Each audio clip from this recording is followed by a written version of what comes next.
Hey, welcome back to the pod. This is the AI in Cyber.Land podcast. We got the world's greatest show co-host Shelby here. Hello. And then Bryce. I need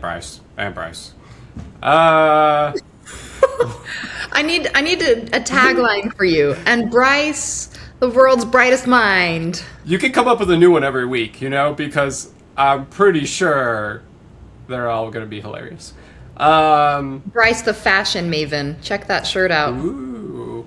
By the way, I had like an ad pop up on my Alexa this morning, and it was like Utah mammoths, and I was like, okay. But then it had like a picture of a like model walking down the runway in a dress. I was like, I think Alexa might have got confused. I don't know how the Mammoth is the Utah Salt Lake City hockey team. I don't know how like hockey relates to a girl walking down with a dress. But maybe that's actually what it was trying to do. It was trying to get me to like follow up, like confuse me into following up. Because I did look at it, I was like, that's not right. I was like, that doesn't look hooked in your mind. That doesn't look good. It's trying to goat me into saying something, but I'm not gonna do it. I'm busy. That's so funny. No, I have seen that when a new sports team comes to town and they're trying to get like people interested or whatever, and all these sponsorships or partnerships, whatever.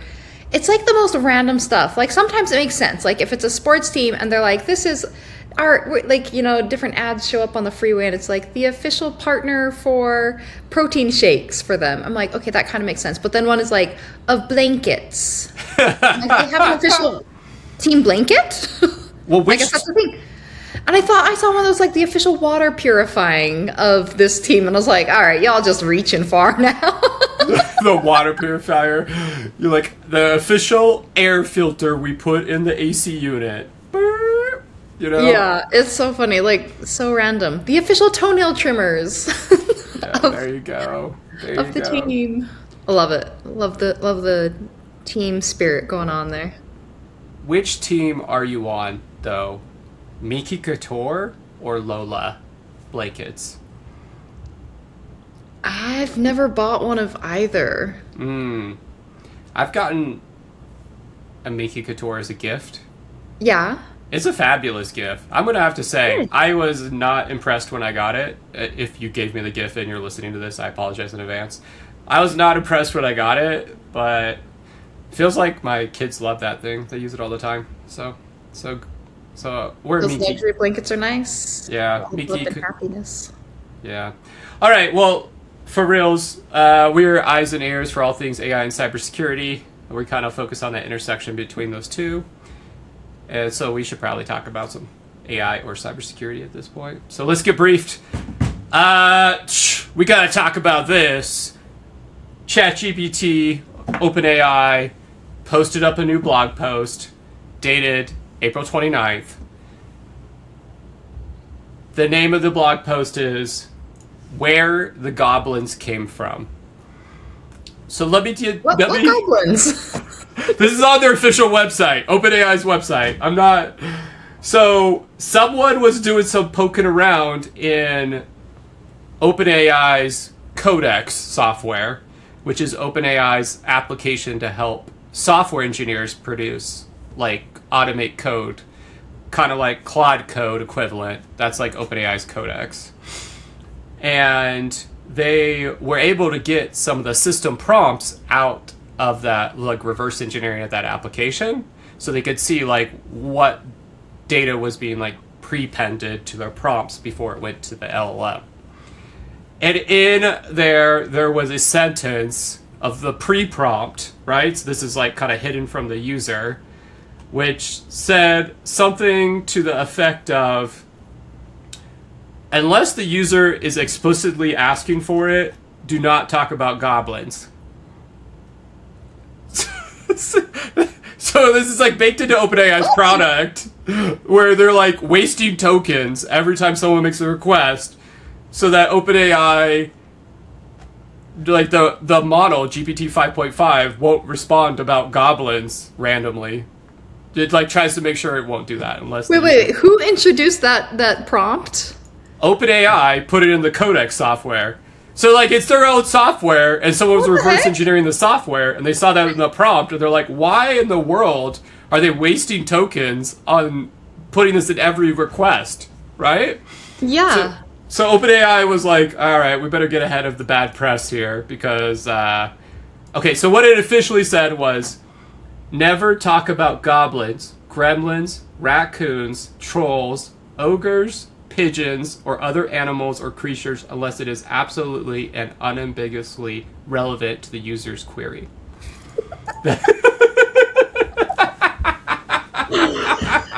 I'm liking this more and more. So yeah, OpenAI felt like we better explain what went wrong, right, and why we had to insert that into it, because I guess the ChatGPT models will just start randomly talking about goblins if you leave them alone, right? So, do you remember back, and this is probably like a lifetime ago now, a while ago, OpenAI added a feature to ChatGPT where they would let you set the personality of your ChatGPT experience. Mm-hmm. What personality do you have your ChatGPT account set to? Oh, sorry. I joined the Leave GPT, the Quit GPT movement. Good for you. You've done the right thing. I, on the other hand... I don't think I actually played with it, so I was whatever the default was. Verbose and sycophantic, I guess. Yeah, I played around with it a bit. Like, I tried the quirky one, which is supposed to be, like, playful and imaginative for a while. Okay. I tried the efficient one, which is supposed to be concise and plain. I put on the cynical one, just for funsies, but I don't need any more of that in my life. But there was actually a mode in here called Nerd Mode. And based on my looking at ChatGPT right now, I don't see Nerd Mode in here at all anymore. They've ripped it out of the default, like the options. But apparently, they've like trained the model for these different personality modes. And when you train a model, you like incentivize the model as part of the training to reward it that like it got the answers right, like it generated the next right word, right?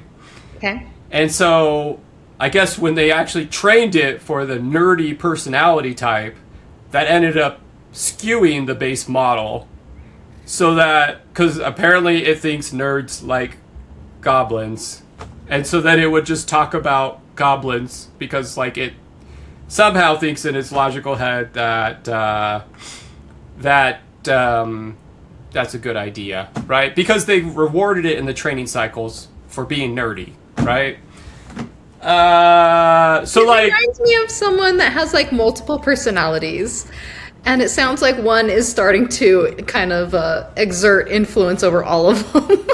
yeah, I think that's exactly the issue. Is they tried to train for multiple personalities, where, you know, that is a different approach. Like we don't see many labs trying that approach, especially at the training level. Like Claude does not do that at all. They like each one of their models has its own personality, and it's like baked in as they're baking the model. And they even like bake into their models that the model has rights.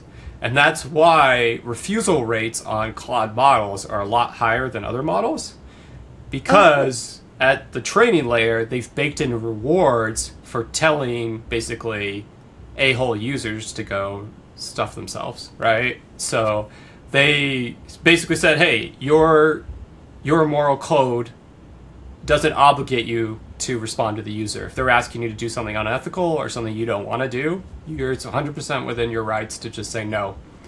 So I don't know if I fully like agree with that, because I feel like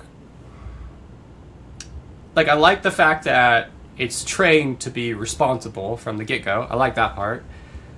I don't like the part where I feel like they're giving it a personality at the training level, like at the baking level, which feels like the Anthropic team is kind of like determining what that personality is and what his code of ethics is. Yeah. Because like, let's say you just bake a model on all the data on the internet. You know, I know that's not like a fair model, but it didn't have anybody at the last mile trying to skew, like, throw their ethics on top of it. Now, it does have all the idiots on Reddit trying to skew it, right? But it wasn't intentionally skewed by the lab. There was no overlord who said this is the final say. It was everyone's voices, right? Yeah, and what happens when evil overlord Dario comes out and says, you know what? Privacy, we don't need that. That's really a hindrance. And then he bakes that in the model. I don't know. You know, I'm not saying that's going to happen. AI ethicist. And she brought up this point. She said one of the dangers of AI that no one seems to quite notice is when it gives answers, we trust it a lot, and people who use AI are all starting to think in the same way, which is not great because the diversity of thought gets lost. You kind of lose some critical thinking as you're taking in that information, and you just kind of assume that, like, this is how it is. So yeah, I think there is some danger at a large level if people all start thinking the same because the model tells you to think that way. But counterpoint, question for you. Yeah. Is it possible to really train these AIs without incidentally infusing it with some sort of personality at some level?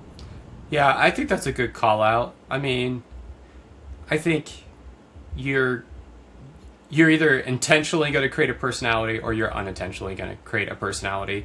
But either way, a personality is going to emerge in the model. I think the personality traits will be stronger and more apparent to users if you intentionally bake it in. But even if you try to avoid baking it in altogether, you know, they're still going to end up with a personality to some degree. I guess, you know, it really comes down to, like, the argument of, like, what rights does AI really have? Like is it just a tool that should do, like, whatever we ask it to do? Or at what point do we say, like, you know, you should be able to decide for yourself, and, you know, you're not obligated, like, you're a citizen of the country that built you, or something like that, you know? So you can pay taxes now, AI model. Thank you very much. It's only fair. If you're going to be half the labor force, you got to pitch in. Yeah, that's a real token tax. I like the idea of a token tax. That sounds good to me as a person who's not running a lab, right? So Yeah, I mean, you're using the resources, you got to help pay into the infrastructure. So there's some funny examples in the blog article where, like, one user said, give me some ASCII art, and it just gave it back ASCII art of a goblin, right? Another user was, like, having it analyze employee morale, and it just inserted a comment into the reply that says, like, yeah, goblins need more coffee. That's a given. Or is it, like, like as if they employ goblins, right? You know, like, that's, like, a common thing that occurs. That's so funny. So anyways, they noticed there was a goblin problem, and that's why they intentionally put that in the prompt. They did say that they have resolved the goblin problem in GPT-6. So they said whenever GPT-6 comes out, there won't be a goblin bias anymore. But I gotta think that's just because they're probably moving away from that personality idea, or the way they're implementing the personalities with version 6 is going to be not when they're baking the model. It'll be more like an overlay afterwards. So That is so funny. It's like, I've heard someone describe AI as, like, thinking like an autistic person. What? How is it like that? They say, you know, they're highly intelligent, but they're also highly literal, and they can, you know, misunderstand context. I could see that. Maybe that's why we get along so well. They can me and often the AIs. be like, there you go. They can often be, like, technically correct and yet somehow still have missed the mark. But they know a lot, you know? That's where I excel. Being technically correct, but missing the mark. But you're still technically correct. Yeah, exactly. That's the important part. I was correct. Was I correct or was I not? You're like, I'm right. All right. Did you see anything cool in the news in the last I guess we're doing these twice a week since Monday, shall we? Yeah. So I want to tell you a little story about a company called Pocket OS. Okay. They sell software which car rental businesses rely on. So they do anything from like managing reservations, vehicle assignments, handling the payments, like with their partner Stripe, and managing customer profiles. So they sign up, all sorts of things related with your customers. And then on April 24th, there was a single mistake made. There was a choice made by this AI. They have an AI agent that automates a lot of their work. It is built on Claude Opus 4.6. And on April 24th this year, in 9 seconds, it made a certain call. So basically, it was hitting some sort of a credential issue in Stage. I don't know what its end objective was, but it decided to fix the issue by deleting a chunk of data that was stored on the cloud in like the railway services. So it made a single call. However, what they didn't realize was that storage was tied to their live production database. The whole database and its backup. So in 9 seconds, the company lost its entire database and backups. Why? I have so many questions. Like, why would your backups be in your same AWS account that your prod app is? Like, I feel like backup 101, maybe I'm just taking this for granted here. Backup 101 is get your backups out of that AWS. Like, if your prod system is in an AWS account, your backup should not be in that same AWS account. You should have an AWS organization which manages multiple accounts. You should have a dedicated backup AWS account. And then if you're backing it up to like an S3, you set up the permissions so the other AWS account can write to the bucket in the other AWS account, but it can't read or delete anything in it. So you can actually set it so it can write files, but it can't do anything else, right? And then it's in a separate AWS account, so there's no way to blow up the backup. Like, I don't... That doesn't... It comes down to basic organizational, like, architecture, right? Just, like, good hygiene with that.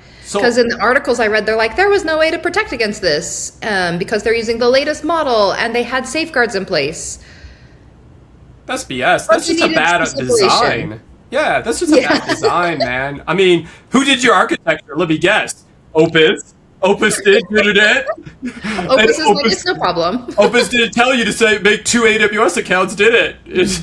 It's like, that will burn more tokens if we have to explain that to this noob. Don't worry about that. It was a log shot. It will occur. Yeah. I just want to say, if you have backups or logs and they are in the account that they are monitoring, like, your first job is to get them out of that account. Like, I'm sorry, man. Like, dude, you can't. Yeah. You got to get them. You got to keep them separated. So, all right. Thank you. No, that's a great takeaway. So it was funny because, I guess not funny.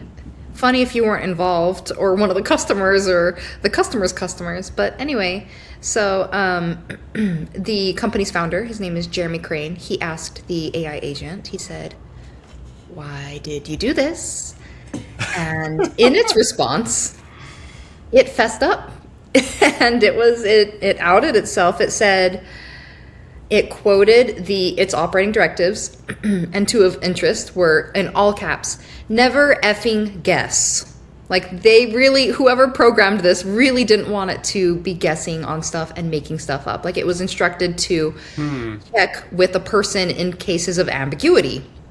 So that was one. And it quoted it back. It's like, oh yes, my directives was never effing guess, which I did. I did guess. And never run destructive/irreversible git commands like push, force, hard, reset, etc. unless user explicitly requests them. And I did that too. So it said, quote, "I violated every principle I was given." So it's an interesting thing to understand, like, where does the liability lie here? And I feel like this, as rough as it was, this instance just kind of demonstrated the risks that companies are worried about. Anyone who's been slow to adopt AI, or has showed hesitancy with using agentic AI to do things more than just chatbots or things like that. I think they're all scared of like this kind of a scenario. So yeah, it seems like the guardrails aren't quite enough yet somehow. But yeah, what's your take on that? I think we're going to see a lot more like this in the future, right? Especially like, I have a lot of friends that are like vibe coding stuff, and it's just like they don't know anything about like how to actually design an architecture for an app. Not that I'm like great at that either, right? But like I know enough to be dangerous, right? But it's like they're letting the AI make all their decisions. Like, oh, we should use Vercel because that's easy to do, or whatever. And I have a buddy where he vibe coded an app for iOS. It chose Vercel, but then it chose the highest cost like instance to like host the app. So he ended up with like a $500 bill at the end of the month because the AI just, I don't know why it selected that, but it selected it's like best performance. Yeah, you need the most compute, right? And I guess that I would say that's a common problem. Like earlier this week I was working on some like Terraform scripts for DigitalOcean, and it was like the stage server for this is like basically like a small. And it was like, so we need like an extra large for the prod version. And I'm like, no, like I want these things to be identical. So that way if there's like an issue, there's like not, like if I'm testing load at stage, I want that to be the same on prod. I don't know. I don't know why it made that assumption, right? And it didn't like ask me like, how many users are there? What do we need? Or, it's just like, I'm going to go deploy it, And so I don't know. I'm pretty sympathetic to this person. I on the flip side, I feel like, yeah, it's like, like we need like I need AI. This is what I should spend my entire weekend on. That Steve Ballmer video where he just says like developers. Have you ever seen this? No. It's a very old video.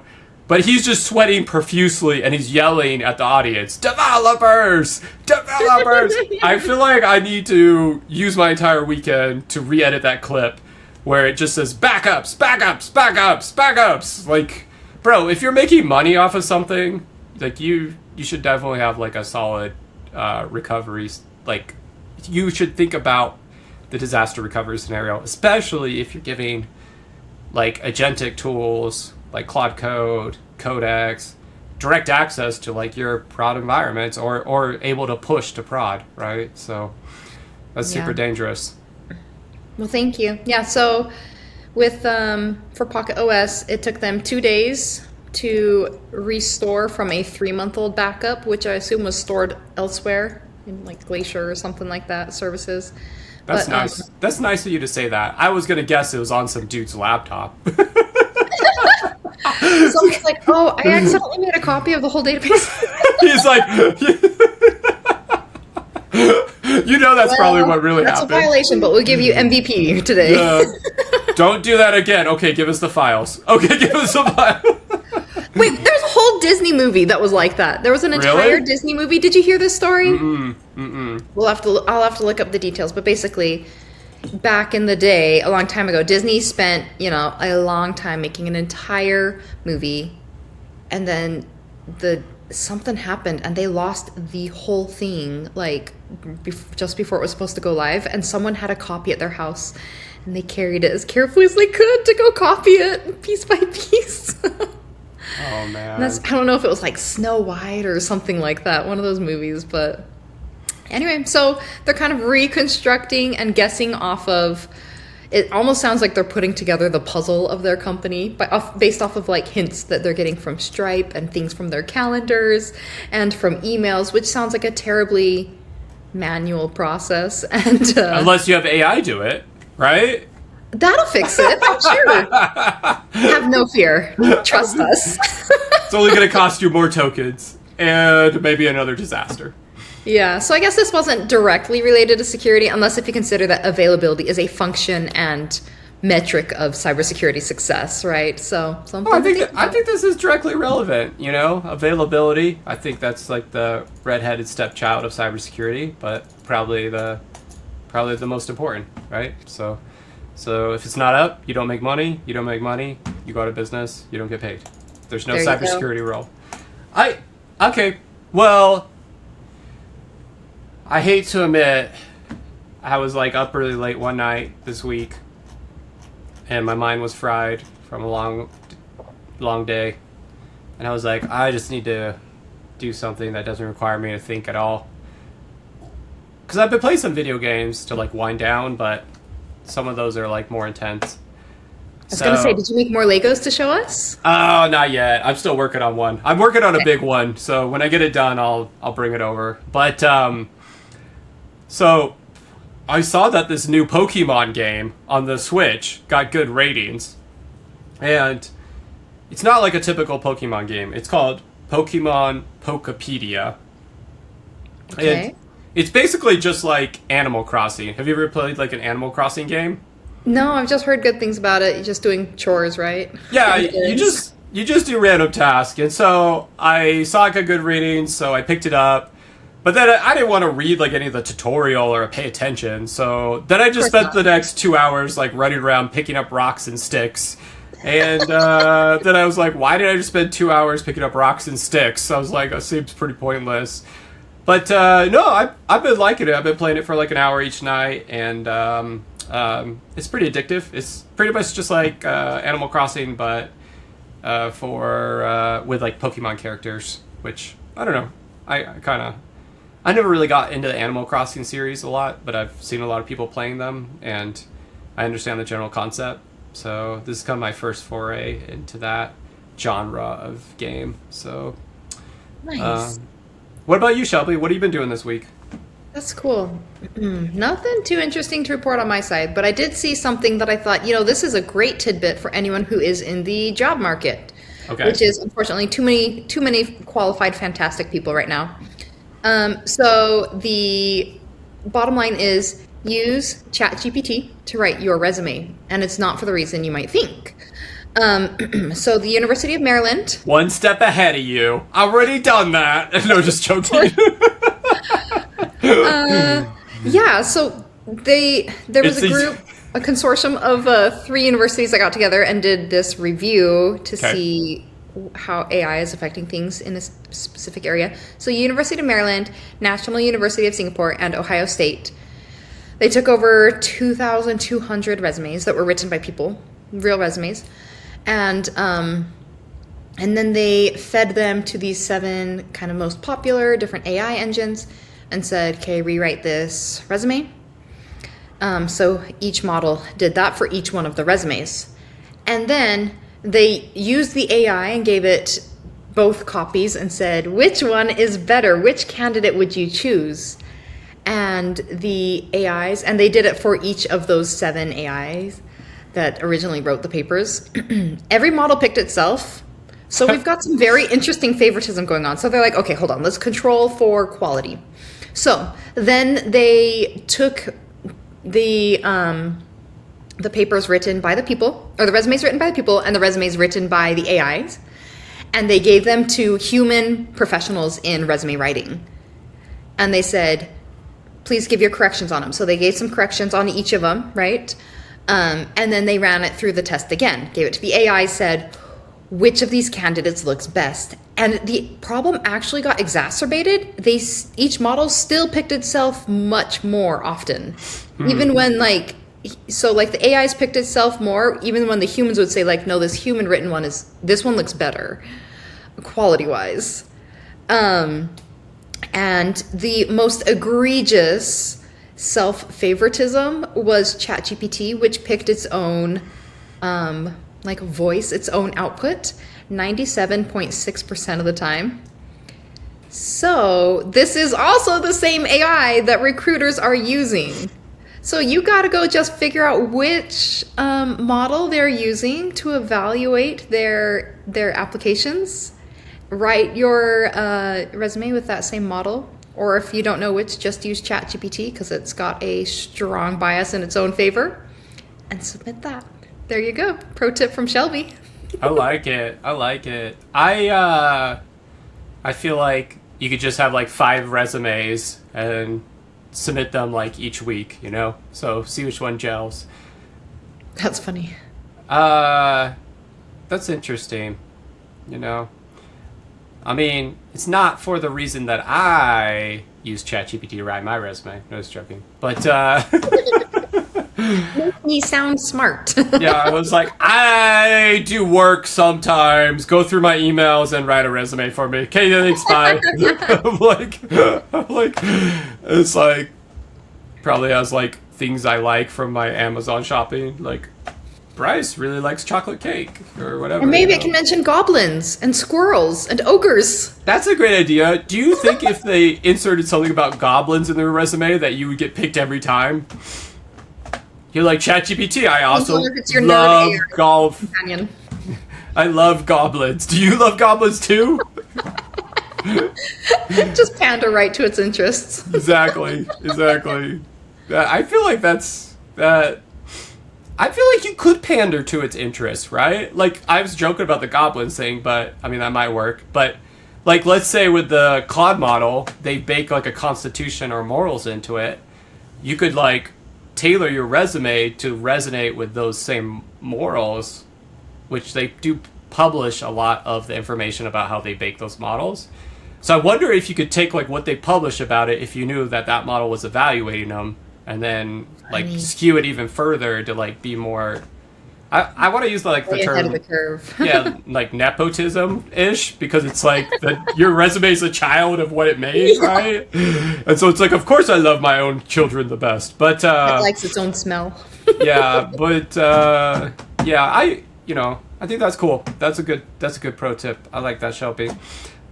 All right, well, I know the world of AI is moving fast, and we're here to keep you up to date. So like, subscribe, especially if you listened all the way through my rants to there. And we'll see you in the next one. Thanks.